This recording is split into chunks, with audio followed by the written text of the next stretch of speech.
Bismillah walhamdulillah wa salatu wa salam ala rasulillah wa ala alihi wa sahbihi wa man ittaba'a hudah.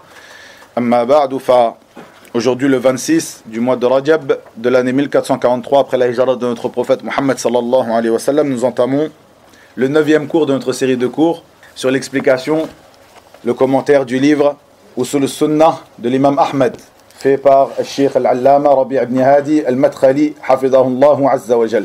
L'imam Ahmed est mort en quelle année les frères? Barakallahu fikum. Hassan, faddal.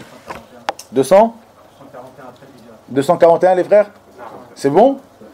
Ahsantum. Barakallahu fikum. Le Coran est la parole incréée d'Allah. L'imam Ahmed rahimahullah dit dans le sens de ces paroles: le Coran est la parole d'Allah. Il n'est pas une créature. Il ne faiblit pas lorsqu'on dit qu'il n'est pas une créature. La parole d'Allah n'est pas séparée de lui. Et il n'y a rien en lui qui soit créé. Méfie-toi de discuter avec celui qui apporte des innovations à ce propos, ou qui parle de prononciation, etc. Ou qui s'abstient en disant « je ne sais pas s'il est créé ou pas ». Ce n'est rien d'autre que la parole d'Allah. Ce dernier est donc un innovateur en religion. Il est semblable à celui qui dit « le Coran est une créature ». Or, c'est uniquement la parole d'Allah et non une créature. Le résumé de la croyance des gens de la Sunnah concernant Al-Qur'an. Ici, notre commentaire est un commentaire concis. On ne va pas expliquer en détail ce que Al-Qur'an au sens linguistique, puis au sens religieux, puis expliquer ce que la croyance au livre descendu et autre que cela. Ceci a déjà été évoqué précédemment dans des cours précédents donc, et ce n'est pas le but ici. Plutôt, ici c'est d'exposer ce fondement, ce asl, parmi les fondements de la sunnah. Ce fondement qui, comme l'a dit l'imam Ahmed précédemment dans cet ouvrage, ces fondements que si une personne, ou dans le sens de ses paroles, ne respecte pas l'un de ces fondements, ne fait pas partie des partisans de la sunnah. Donc chacun de ces fondements est impératif et capital pour celui qui désire s'apparenter à la sunnah du prophète sallallahu alayhi wa sallam, faire partie des gens de la sunnah, des partisans de la sunnah. Ahlul sunnati wal jama'a, ahlul hadith wal athar, as-salafiyoun. Ici, le résumé de cette croyance est que Al-Qur'an est la parole d'Allah et elle est incréée. Al-Qur'an, kalamullah, ghayru makhlouq. Le Coran est la parole d'Allah et est incréé. Minhu bada'a wa ilayhi ya'ud. Il vient de lui, Al-Qur'an, il vient de lui, tabaraka wa ta'ala, et vers lui il reviendra. Cette expression est une expression qui est utilisée chez les gens de la Sunnah pour définir la croyance des gens de la Sunnah concernant Al-Qur'an. Al-Qur'anu kalamullah, ghayru makhlouq, minhu bada'a wa ilayhi ya'ud. Une expression simple et concise résumant la croyance des gens de la Sunnah concernant Al-Qur'an, la parole d'Allah tabaraka wa ta'ala. Donc Al-Qur'an est la parole d'Allah, incréée, elle vient de lui et vers lui elle reviendra. C'est ce que nous allons expliquer ici dans le cours d'aujourd'hui. Al-Shir de dire, hafidahullah, dans le sens de ces paroles: comme vous le savez, cette question est très épineuse, la question selon laquelle le Coran n'est pas créé. Les hommes de la Sunna et du consensus, Ahlul Sunnati wal Jama'a, dont à leur tête l'imam Ahmed, on l'a dit, l'imam Ahmed, imam ou Ahl Sunna, ont subi une grande épreuve à ce sujet, au sujet de la croyance concernant Al-Qur'an, le livre d'Allah. Les gens ont subi prison, coups de fouet et perte d'âme à cause de cette épreuve. Celle-ci avait été menée par Al-Jahmiyya et Al-Mu'tazila, qui sont des groupes que nous définirons prochainement, qui sont pour résumer des groupes qui nient les attributs d'Allah tabaraka wa ta'ala. Pendant les règnes des califes, Al-Ma'moun, Al-Mu'tasim, Al-Wathiq, 3 califes. Et cette mihna, cette épreuve s'est arrêtée à l'époque de ce troisième d'entre eux, Al-Wathiq. La communauté musulmane a été très éprouvée durant le règne des 3 califes de la dynastie des Abbassides. Et ce par le biais des Jahmiya et de l'Mu'tazila et des hommes de l'égarement qui ont oppressé les partisans de la Sunna. Seulement, Allah a prescrit la bonne fin aux pieux. L'imam Ahmed patienta donc face à cette épreuve, endura et supporta les coups de fouet, la prison et de pénibles difficultés qui ne sauraient être supportées même par les montagnes. Qu'Allah lui fasse miséricorde. C'est ainsi qu'Allah a élevé son grade et qu'il est devenu réellement l'imam des hommes de la Sunna. Ici, Al-Shir nous résume cette mihna, cette épreuve, l'épreuve de l'imam Ahmed. Et pourquoi il a mérité cette appellation de imam Ahl Sunna, l'imam des gens de la Sunna. Ici, je ne vais pas m'attarder sur ce sujet, car comme je vous l'ai promis, Inch'Allah, on fera une assise entière sur la biographie de l'imam Ahmed.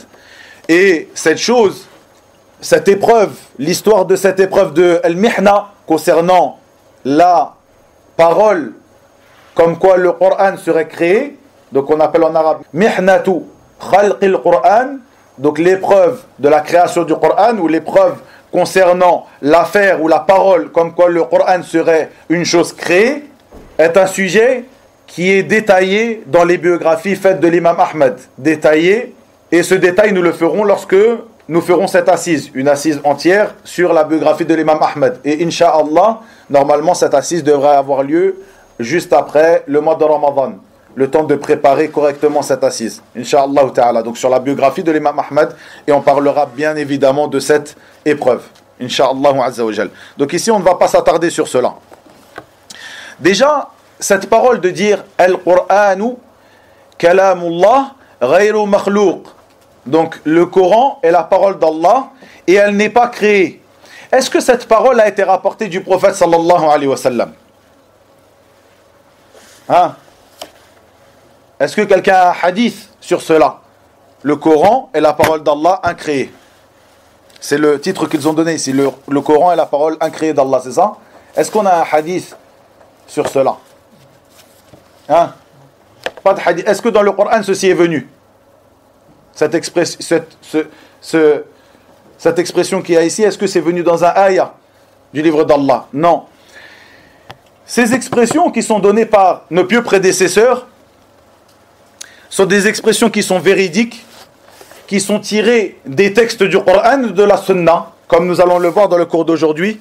Et ces expressions, comme d'autres que nous allons étudier dans l'étude de ce livre, sont une réfutation aux gens de l'innovation. Lorsqu'il y a eu besoin de ces expressions qui résument la croyance des gens de la Sunna, nos pieux prédécesseurs ont rapporté ces expressions, et ces expressions, comme je l'ai dit, ont une base dans le livre d'Allah et la parole du prophète sallallahu alayhi wa sallam, comme nous allons l'étudier. Mais ce n'est pas un hadith. Si quelqu'un te dit, mais où est la preuve de cela? Tu vas lui rapporter des versets et des hadiths. Mais cette parole-là, puisque certains parmi les gens qui désirent la polémique et qui ont dans le cœur un penchant vers l'égarement, comme nous l'avons vu précédemment, comme l'évoque Allah tabaraka wa ta'ala dans Surat Ali Imran, dans les premiers versets, désirent que tu leur ramènes une preuve, ou plutôt une parole sans équivoque concernant la véracité de cette parole. Tu dis, il y a des preuves sans équivoque, mais toi tu ne les acceptes pas. Comme ces gens qui te disent, où est la preuve de tawhid? Où est la preuve que le tawhid se divise en 3? Où est la preuve de ceci? Où est la preuve de cela? Ces gens-là, ce sont des gens qui désirent la polémique et la dissension entre les musulmans. Qu'est-ce que tu dois faire lorsque tu vois ces gens-là? Le prophète sallallahu alayhi wa sallam, qu'est-ce qu'il a dit à Aïcha, comme on l'a vu précédemment? Prenez garde à eux. Ne vous asseyez pas avec eux. Délaissez-les. Lorsque tu connais ta religion, lorsque tu connais les fondements de la sunna, tu n'as pas besoin de rentrer dans la polémique avec ces gens-là. Comme l'a dit l'imam Malik, rahimahullah, lorsque cette personne est venue le voir et lui a demandé de polémiquer avec lui. Et lui a dit, l'imam Malik lui a dit donc, si tu me bats dans cette polémique, il lui a répondu, tu me suis alors. Et si c'est moi qui te bats, eh bien c'est moi qui te suivrai. Et si une troisième personne vient et nous bat tous les deux, eh bien nous la suivrons. Cette personne-là est une personne qui n'a pas de religion, qui n'est pas ferme dans sa religion, qui n'a pas connu les fondements de la sunna. Toi, lorsque tu connais les fondements de la sunna, alhamdulillah, tu restes sur ces bases. C'est pour cela qu'on appelle ça des fondements, quelque chose d'ancré dans le sol, qui ne faiblisse pas et qui ne bouge pas.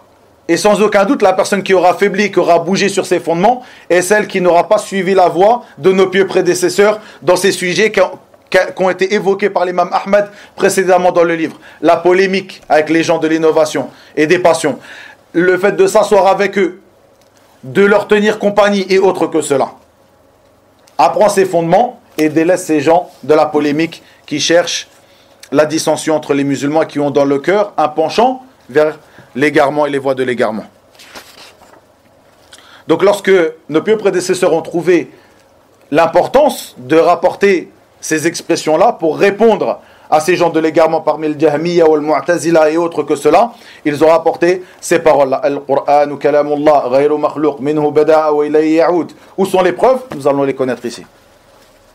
Apprenez donc ce résumé des fondements de la sunna et les preuves, nous allons les expliquer ici. Ici, le cheikh de dire, Allah a raffermi l'islam par Abu Bakr as-Siddiq, radiyallahu anhu, les jours de l'apostat. Et par Ahmad, les jours de l'épreuve. Comme l'ont si bien dit certains salaf. Ceci est une expression qui a été employée par as-salaf. Allah a raffermi l'islam par Abu Bakr. Par Abu Bakr, a raffermi ici les musulmans.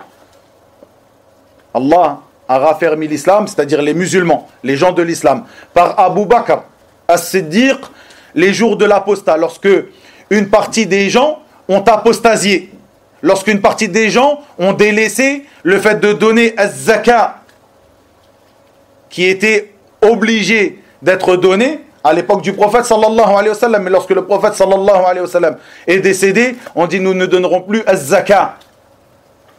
Abu Bakr les a combattus pour cela. Allah a raffermi donc les musulmans pendant ces guerres d'apostasie par Abu Bakr, et a raffermi les musulmans par Ahmad les jours de l'épreuve, l'épreuve de la parole concernant le fait que le Coran serait créé comme le disent les gens de l'innovation. Et ceci nous le verrons plus en détail, comme je l'ai dit, dans la biographie de l'imam Ahmad, incha'Allah ta'ala.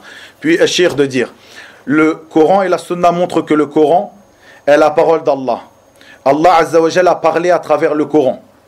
Il l'a révélé à Jibril, et celui-ci l'a transmis à Muhammad sallallahu alayhi wa sallam. Allah parle quand il veut et lorsqu'il veut. Et parmi ces paroles qui ne sauraient être épuisées par les mers, figure celle-ci, dans une traduction approximative du sens des versets, dit, si la mer était une encre pour écrire les paroles de mon Seigneur, les paroles de mon Seigneur, certes la mer s'épuiserait avant que ne soient épuisées les paroles de mon Seigneur, combien même nous lui apporterions son équivalent en renfort. Puis Cheikh de dire, faites bien attention à cette parole-là, les paroles que je choisis de rapporter ici de Cheikh Rabi' ibn Hadi, hafidahullah, sont des paroles qui sont importantes, concises et qui résument la croyance des gens de la Sunna concernant le Coran. Il dit le Coran et la Sunna montrent que le Coran est la parole d'Allah. Première chose. Allah a parlé à travers le Coran, il l'a révélé à Jibril, qu'il a lui-même transmis à Muhammad sallallahu alayhi wa sallam, qui lui-même nous l'a transmis. Sallallahu alayhi wa sallam. Allah parle quand il veut et lorsqu'il veut. Puis, Cheikh de dire, parmi ces paroles, il y a les livres révélés avant le Coran. Tout ceci sont la parole d'Allah tabaraka wa ta'ala, comme ceci est connu lorsque l'on étudie l'un de ces fondements de la foi, l'un de ces 6 fondements qui sont la croyance en les livres d'Allah tabaraka wa ta'ala, comme nous l'avons déjà évoqué et étudié précédemment. Parmi ces paroles, il y a les livres révélés pour réformer les hommes, les guider, les sauver de l'égarement et les conduire vers les buts et les termes sages dont il est le seul connaisseur, cela fait partie de sa miséricorde et de sa sagesse. Ici, Cheikh, encore une fois, nous évoque l'une des sagesses de la descente des livres sur ses messagers et la descente de ces livres pour les gens de la terre.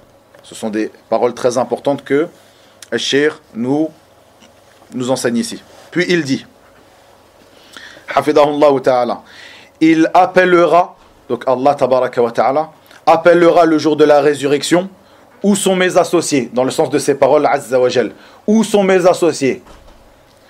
Traduction rapprochée du sens du verset, et lorsque ton Seigneur appela Moïse, dans la sourate Ash-Shu'ara, les poètes, le verset numéro 10. Par conséquent, l'appel ne s'effectue qu'avec des lettres et une voix en fonction de ce qui sied à Allah Azza wa Jal. Cela ne ressemble ni à la voix, ni aux lettres, ni à la parole des créatures. Ici, Cheikh commence à rapporter des preuves montrant que la parole d'Allah tabaraka wa ta'ala, que le Coran est la parole d'Allah Azza wa Jal, et que la parole d'Allah Azza wa Jal est un attribut d'Allah Azza wa Jal et par conséquent n'est pas créé. Car cette épreuve, l'épreuve de Khalq al-Qur'an, donc c'est-à-dire de cette parole qui a été avancée par le Jahmiya ou le Mu'tazila concernant le fait que le Coran serait créé, est que le Coran, donc, est une chose créée. Comment pourrait-elle être créée alors qu'elle est un attribut d'Allah tabaraka wa ta'ala? Et ces gens-là, comme je l'ai dit, le Jahmiya ou le Mu'tazila, sont des gens qui nient les attributs d'Allah tabaraka wa ta'ala. Et nous, les gens de la Sunna, nous affirmons à Allah ce qu'il s'est lui-même affirmé pour sa propre personne et ce que son prophète sallallahu alayhi wa sallam lui a affirmé comme nom et attribut.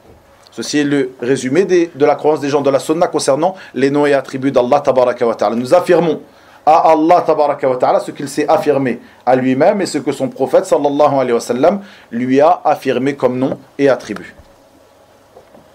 Est-ce que Allah azza wa jal s'est affirmé l'attribut de la parole? Oui, nous l'avons vu ici, si la mer était une encre pour écrire les paroles de mon Seigneur. De même ici, et lorsque ton Seigneur appela Moïse, ici, Allah Azza wa Jal dans ce verset n'a pas parlé de la parole, mais il a parlé de an-nida, l'appel. Et ceci fait partie des preuves de la parole. Donc ce verset-là est utilisé ici par Cheikh et par les gens de la Sunna pour montrer que Allah Azza wa Jal parle à l'attribut de la parole. Mais dans ce verset, ce n'est pas la parole qui est évoquée, c'est l'appel, an-nida. Et les gens de la Sunna disent que parmi les preuves pour affirmer l'attribut de la parole, al-kalam, il y a les preuves concernant le fait que Allah Azza wa Jal appelle. Parmi ces preuves, le fait qu'il appellera le jour de la résurrection, où sont mes associés? De même, ce verset où Allah Azza wa Jal appela Moïse, Moussa alayhi salam, et les versets sont nombreux dans le livre d'Allah tabaraka wa ta'ala. Puis Cheikh d'expliquer cette preuve en disant l'appel an-nida ne s'effectue qu'avec des lettres et une voix. C'est-à-dire, est-ce qu'une personne peut appeler quelqu'un sans voix, sans son, sans lettres, sans parole? Non. Est-ce que c'est quelque chose d'imaginable de dire que quelqu'un appelle? Ici on réfute Al-Jahmiya ou Al-Mu'tazila, ceux qui nient les attributs d'Allah Azza wa Jal, qui nient l'attribut de la parole.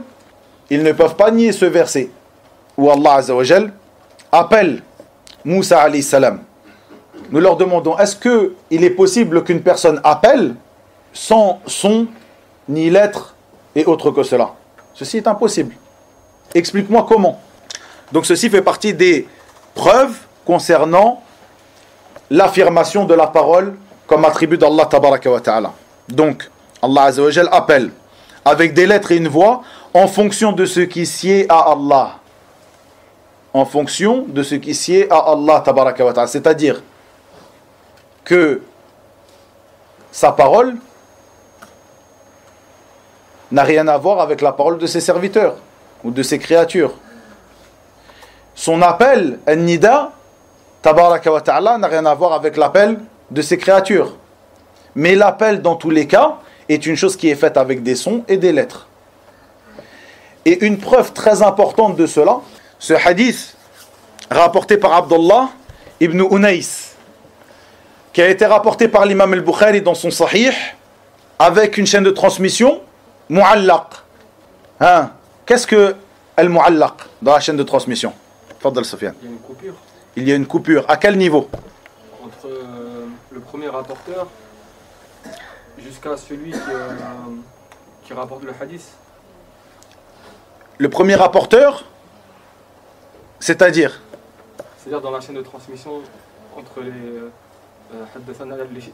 les savants qui se rapportent entre eux. À un moment, il y a une coupure qui peut être une coupure dans un deux temps ou entre deux personnes en fait qui étaient censées se rencontrer. En fait, ça, Ahsant, ça c'est la coupure de manière générale.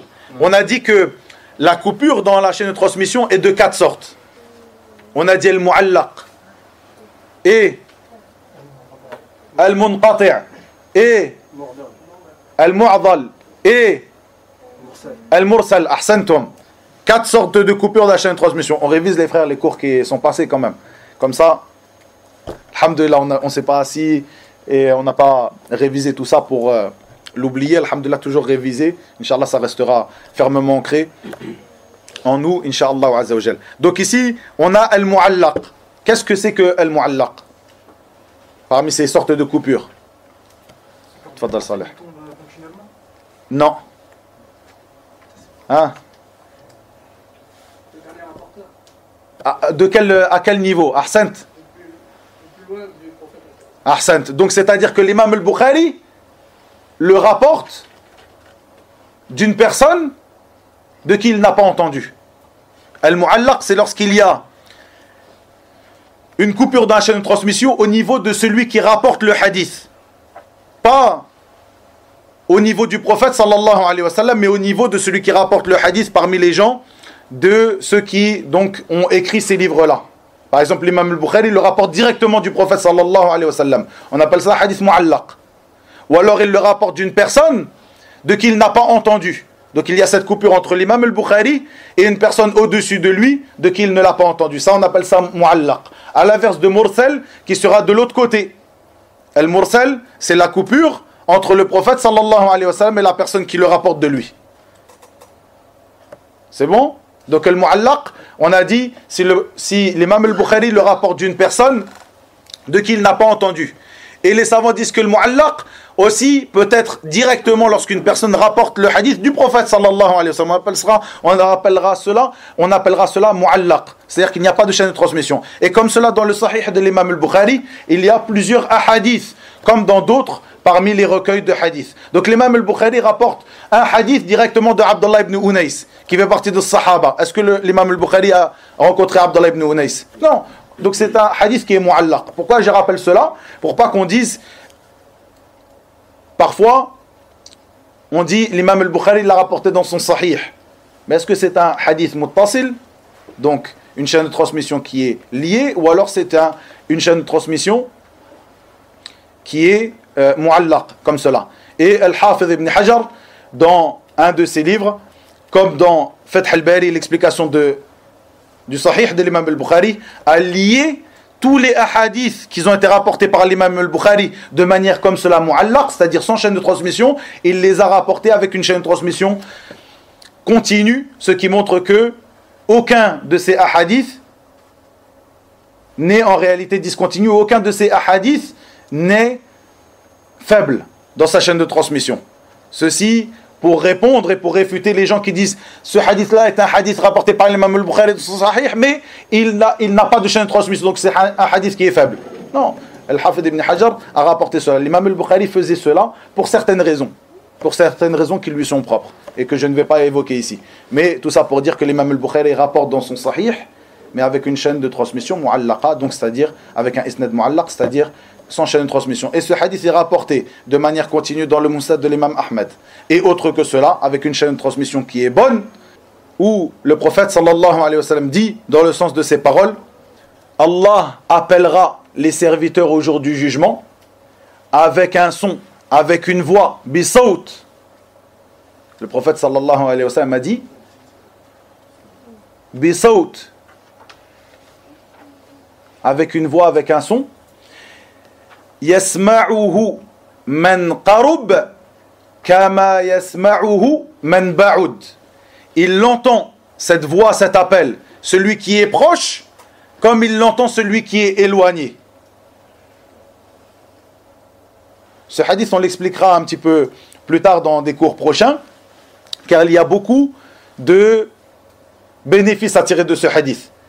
Car Abdullah ibn Unais, car Jabir ibn Abdillah a voyagé pendant 1 mois pour aller chercher ce hadith et l'entendre de Abdillah ibn Unais. Pendant 1 mois, il a voyagé de Médine jusqu'à la région de Cham pour écouter ce hadith. Ce qui montre l'importance de rechercher la haute chaîne de transmission, l'importance de demander le hadith, de rechercher, de partir pour aller étudier. Et autre que cela, parmi le grand nombre de bénéfices qu'il y a dans ce hadith, qui est un hadith très important. Et dans ce hadith, ce qui nous intéresse ici, c'est cette parole. Le prophète sallallahu alayhi wa sallam, donc il dit, il l'entend, il entendra. Le serviteur d'Allah Azza wa Jalla, Yawm al-Qiyamah, il entendra le son, la voix, il entendra le son d'Allah tabaraka wa ta'ala, son appel, celui qui est proche comme celui qui est loin.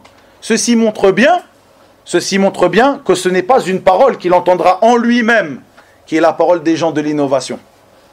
Les gens de l'innovation, certains d'entre eux, je ne vais pas détailler ici parce que c'est un cours qui est concis, mais certains parmi les gens de l'innovation disent que la parole d'Allah Azza wa Jalla est une parole que une personne n'entend pas avec ses oreilles puisque ce n'est pas un son avec des lettres, à l'inverse de ce que Shir vient de nous dire ici, mais plutôt c'est quelque chose qu'il entend en lui-même. D'accord ? Ce hadith-là, qui est un hadith authentique, vient réfuter cette parole-là. Puisque si une personne l'entend en étant proche comme en étant loin, pourquoi le prophète sallallahu alayhi wa sallam aurait rappelé cette chose-là ici, si c'est une chose que tu entends toi-même, celui qui est proche ou celui qui est loin? Il n'y a pas de différence entre les deux.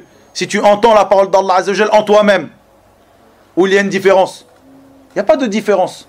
Si tu l'entends en toi-même, que tu sois près ou loin, il n'y a pas de différence. Donc, pourquoi le prophète sallallahu alayhi wa sallam nous rappelle cela dans ce hadith? Il l'entend celui qui est proche comme celui qui est éloigné.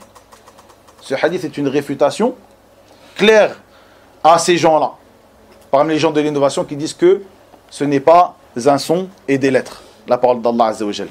De même que dans ce hadith, nous voyons une particularité de la parole d'Allah Azza wa Jalla. La parole d'Allah Azza wa Jalla est la seule qui peut être entendue de la même manière à celui qui est proche comme à celui qui est loin. Parmi les particularités de la parole d'Allah Azza wa Jalla, qu'elle s'entend pour celui qui l'appelle, celui qui est proche comme celui qui est loin, à l'inverse de ses créatures. Tabaraka wa ta'ala.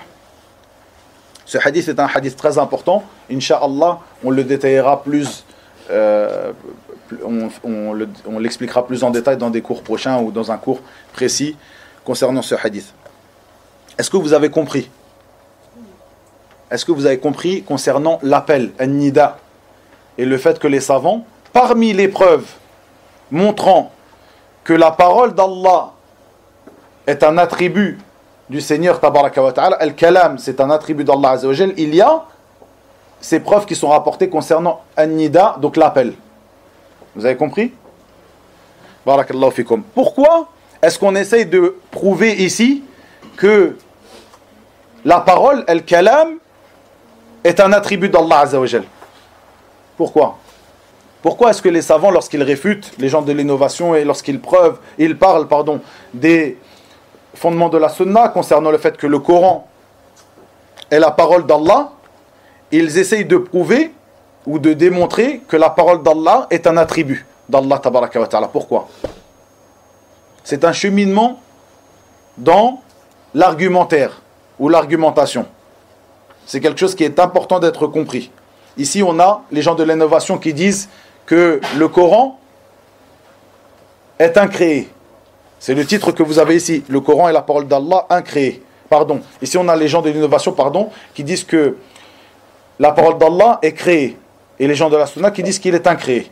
Le Coran est la parole d'Allah incréée. Et les gens de l'innovation disent le Coran est créé. Premièrement, il faut démontrer que le Coran est la parole d'Allah. Nous avons démontré que le Coran est la parole d'Allah. Il faut démontrer maintenant que la parole d'Allah, ou que le Coran, qui est la parole d'Allah, est incréé. Pourquoi ici, nous avons mené cet argumentaire, hein, à démontrer que la parole est un attribut d'Allah Azza wa Jal. Ahsant, mais pour quelle raison? Comment le fait de démontrer que le Coran est la parole d'Allah et que la parole d'Allah est une sifa, est un attribut d'Allah Azza wa Jal, va nous montrer que elle est incréée? Fadal Omar. Hein? Ahsant. Donc détaille un peu plus, Youssouf. C'est pour aussi éviter que les gens adorent des créatures. Ahsant, mais c'est pas cet argumentaire-là où c'est. Fadal. Parce que dire qu'un attribut d'Allah est créé, ça veut dire que Allah est créé. Ahsant. Ahsant. Comme ça, en réunissant vos paroles, il nous apparaît clairement cet argumentaire qui est très important. À partir du moment où on a démontré que la parole d'Allah Azza wa Jal est un attribut d'Allah. La parole est un attribut. Et que le Coran est la parole d'Allah Azza wa Jal. Il nous apparaît clairement qu'il est impossible que le Coran soit créé.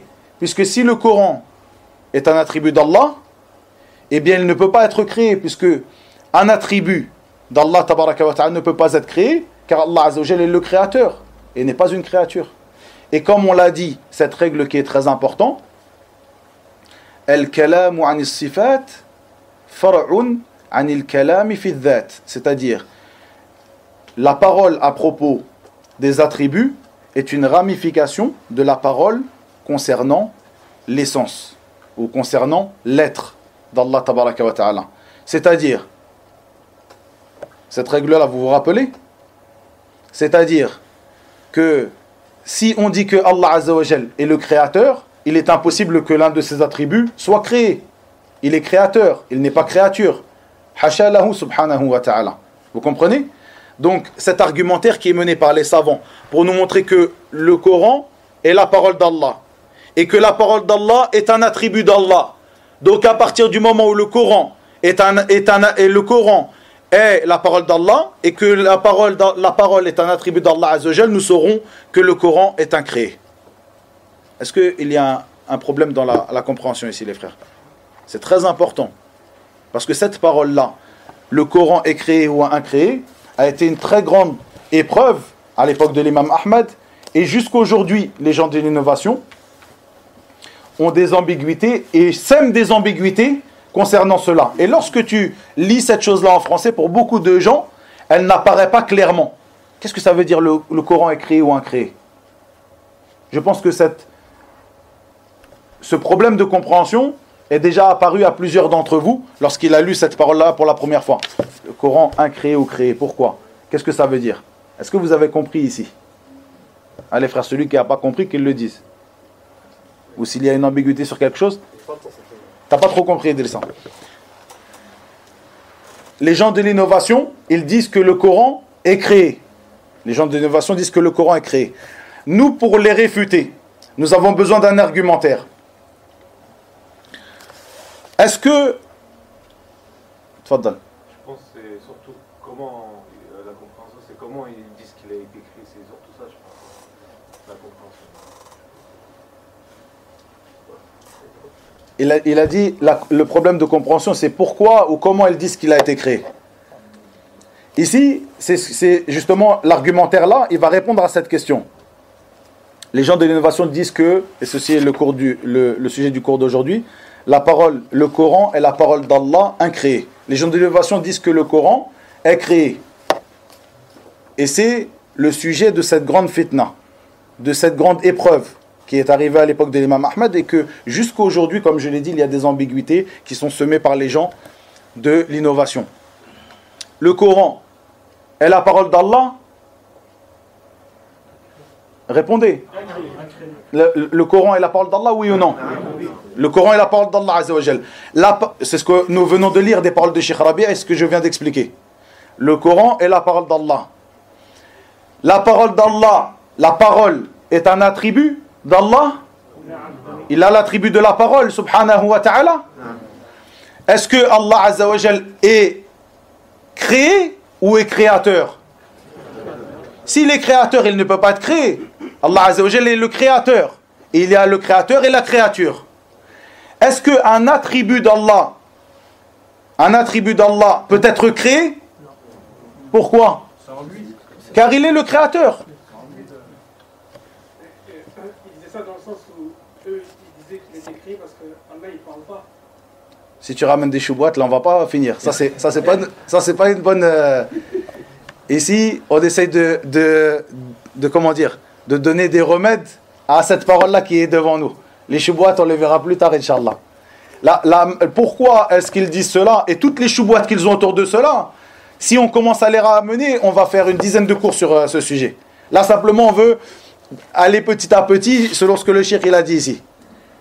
C'est bon pour vous ou pas? Idrissa, c'est bon? Donc ici, ça nous amène à un point qui sera la fin du cours d'aujourd'hui.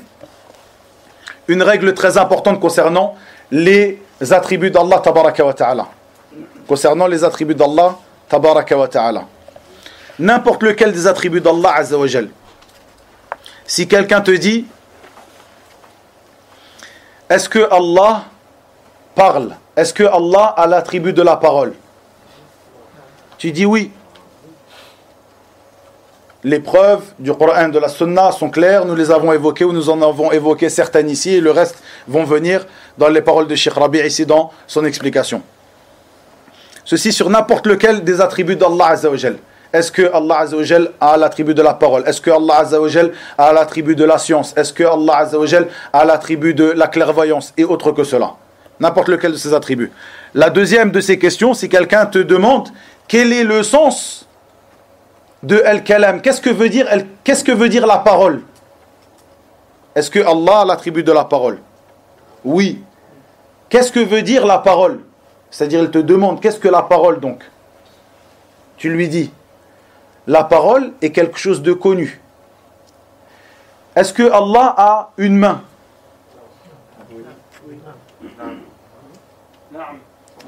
C'est clair. Les preuves sur cela sont nombreuses dans le Coran et dans la Sunna. Qu'est-ce que veut dire la main? Hein? Quelque chose qui est connu. Ahsant Mustafa. Hein? On ne dit pas, si quelqu'un te dit, qu'est-ce que veut dire la main? Tu ne dis pas Allahu A'lam. La main, c'est quelque chose de connu. Al-Yad, la main. Tu ne sais pas ce que c'est que la main? Est-ce que tu sais ce que c'est que la parole? Tu sais ce que c'est que la parole? Est-ce que tu sais ce que c'est que l'œil? Est-ce que tu sais ce que c'est que la vue? Est-ce que tu sais... Toutes ces choses-là sont quelque chose... Le sens est connu. Quel est le sens? Qu'est-ce que veut dire cette chose? Quel est le sens? C'est connu. Là, tu ne dis pas Allahu A'lam. On est d'accord, les frères? Donc faites bien attention à ce que je suis en train de vous expliquer ici. 4 questions. Ces gens-là, lorsqu'ils te posent cette question, c'est cette manière que tu as de leur répondre.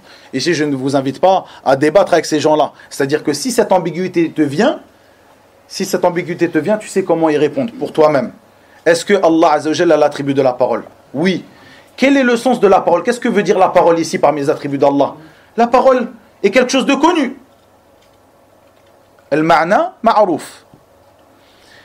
Si une personne après te dit, est-ce que la parole d'Allah ressemble à la parole de ses serviteurs? Non. Laysa kamithlihi shay wa huwa as-sami'ul basir. Il n'y a rien qui lui est semblable et il est l'audient, le clairvoyant. Lorsque quelqu'un te demande, tu viens de me dire que Allah Azza wa Jalla a l'attribut de la parole. Oui, il a l'attribut de la parole. Les preuves sont ici. Que veut dire la parole? Quel est le sens de la parole? La parole est connue. Je t'explique quelque chose de connu. Est-ce que Allah a une main? Oui, les preuves sont là. Que veut dire la main? Quel est le sens de... Qu'est-ce qu'une main? C'est quelque chose de connu. La main est quelque chose de connu. Est-ce que sa main ressemble à la main des serviteurs? Sans aucun doute, non. Est-ce que ta main à toi ressemble à la main de ton chat? Le chat a une main, une patte. On est d'accord? Est-ce que sa main ressemble à ta main à toi? Il y a donc une différence entre les créatures. À plus forte raison, le créateur, tabaraka wa ta'ala, walillahi al-mathalul a'la. Donc est-ce que la parole d'Allah Azza wa Jal ressemble à la parole de ses créatures? Non. Laysa kamithlihi shay. C'est comme ça que tu lui réponds. Pour toi, Laysa kamithlihi shay. La quatrième question, si une personne te dit, et comment est sa parole? Comment est sa parole? Qu'est-ce que tu réponds? Hein? Comme l'imam Malik a répondu. Il a répondu quoi? Hein? Lorsqu'il lui a demandé, lorsque cette personne est rentrée dans la mosquée, il lui a dit Ar-Rahmanu ala al-arsh istawa. Le tout miséricordieux sur le trône, istawa. Il a répondu hein? Al-istiwa'u ma'loum wal-kayfu majhul was-su'alu anhu bid'ah wal-imanu bi wajib was-su'alu anhu bid'ah. Donc si quelqu'un te demande comment est la parole, comment est la main, tu lui dis le comment est inconnu, was-su'alu anhu bid'ah. C'est pour ça que ici dans cette méthodologie, je ne vous ai pas dit, moi je vous demande comment est la main d'Allah Azza wa Jal, comment est la parole. Puisque là, de poser cette question, c'est une innovation. Si une personne pose cette question-là, tu lui dis, le comment est inconnu. À ce moment-là, cette chose-là, tu dis Allahu A'lam. Faites bien attention. Quand on te pose la question, que veut dire la parole d'Allah Azza wa Jal? Que veut dire la parole? Tu dis, la parole est quelque chose de connu. Al-istiwa'u ma'loum. Al-kalamu ma'loum. Al-yadu ma'louma. Ça? Là, à ce moment-là, tu dis pas Allahu A'lam. Allah est plus savant sans aucun doute. Mais ça veut dire quoi quand tu dis Allahu A'lam? Tu dis que tu ne sais pas? Non, ça c'est une erreur dans la croyance. Tu sais ce que veut dire al-kalam. Tu sais ce que veut dire al-yad. Tu sais ce que veut dire telle et telle chose. Comment est cette chose-là? Voyez, pourquoi on ne peut pas répondre à cette question? Personne n'a vu. Est-ce que quelqu'un... Hein? Il n'y a aucun compagnon qui a posé la question. Déjà, il n'y a aucun compagnon. Là, ça c'est sur la question. Mais pourquoi on ne pourrait pas répondre à cette question? Est-ce que les savants disent, est-ce que tu as vu Allah?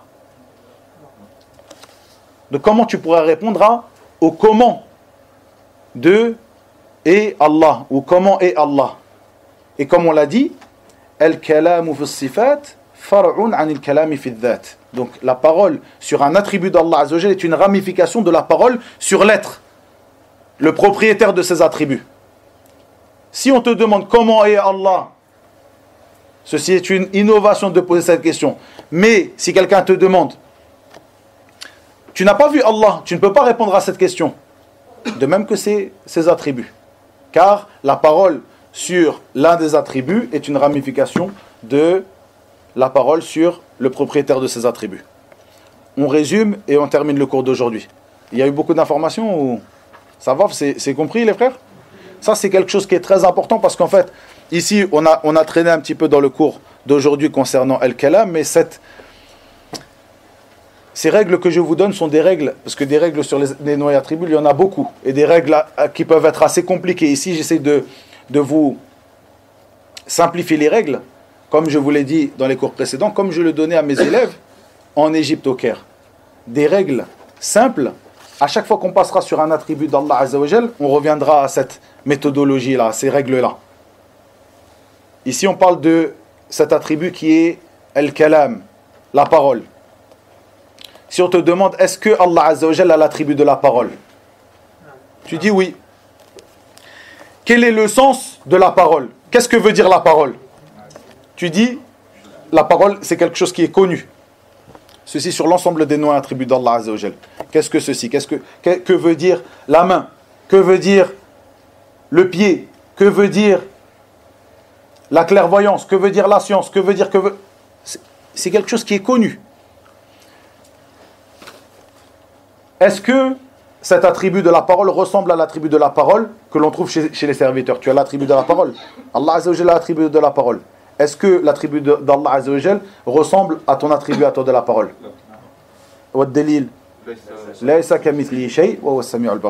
Ce verset, qui est une base très importante sur les noms et attributs d'Allah Azza wa Jal. Il n'y a rien qui lui est semblable, il n'y a rien qui lui ressemble.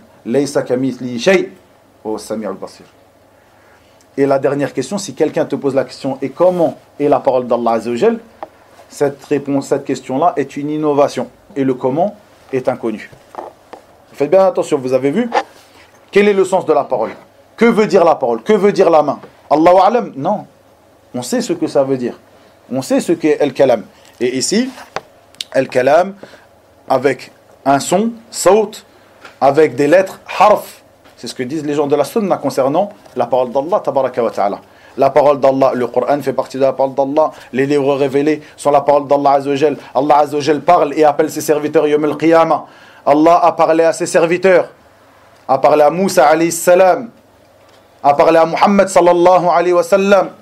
Ceci est l'attribut de la parole que nous continuerons, nous terminerons d'étudier la semaine prochaine, incha'Allah ta'ala. Et ici je termine sur la parole de Cheikh où il dit donc Allah parle et la parole constitue une qualité de perfection. Une qualité ici, un attribut de perfection. Les objets et les animaux ne parlent pas, ils sont inférieurs aux humains qui eux parlent. Allah a honoré l'être humain et l'a parfait. Parmi les signes les plus particuliers de la perfection, il y a la parole. Est-ce qu'une personne qui est muette est plus parfaite ou plus complète ou une personne qui parle? C'est une personne qui est amoindrie, celle qui est muette. On est d'accord? On appelle ça un handicap. C'est vrai? Comment ces gens-là, parmi les gens de l'innovation, imputent donc au Seigneur des mondes, tabaraka wa ta'ala, de ne pas parler? Alors que pour eux, à leur niveau, ceci est un handicap. Ceci est une imperfection. Subhanahu wa ta'ala. Azza wa jal. وإلى هنا وبالله التوفيق وصلى الله وسلم وبارك على نبينا محمد والحمد لله رب العالمين.